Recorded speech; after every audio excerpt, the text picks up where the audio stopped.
अस्सलामुअलैकुम नाज़रीन, A1 TV के साथ मैं हूं माहिन अली और मैं हूं अनम नकवी। सबसे पहले न्यूज़ हेडलाइंस। लोड शेडिंग पर कैसे काबू पाया जाए, विफाकी काबीना आज सर जोड़कर बैठेगी। हफ्ते की छुट्टी की बहाली की मंजूरी मुतवक्के। मार्केट्स और बाजार शाम 7 बजे बंद करने पर भी गौर होगा। हुकूमत का आज से बिजली की लोड शेडिंग 9.5 घंटे लाने का फैसला।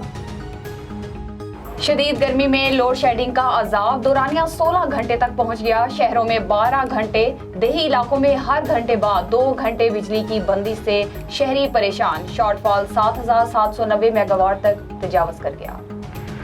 हुक्मरान इत्तेहाद की अहम बैठक आज लाहौर में लगेगी। साबिक सदर आसिफ अली जरदारी वजीर आजम पंजाब के एजाज में जोहराना देंगे। आसिफ अली जरदारी 2 रोज कयाम के दौरान चेकअप भी करवाएंगे।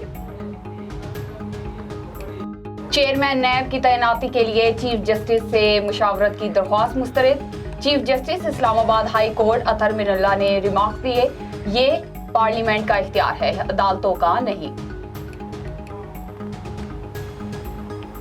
जर्मन वजीर खारजा एनालेना बैरकबोक आज पाकिस्तान पहुंचेंगी। तर्जुमान दफ्तर खारजा के मुताबिक बिलावल भुट्टो की दावत पर 2 रोजा दौरे में बैरकबोक अहम मुलाकात करेंगी। इलाकाई और आलमी उमूर पर तबादला ख्याल किया जाएगा। A1 टीवी से फिलवक्त के लिए इतना ही। देखते रहिए A1 टीवी। A1 टीवी, सब पे नजर, अंदर की खबर।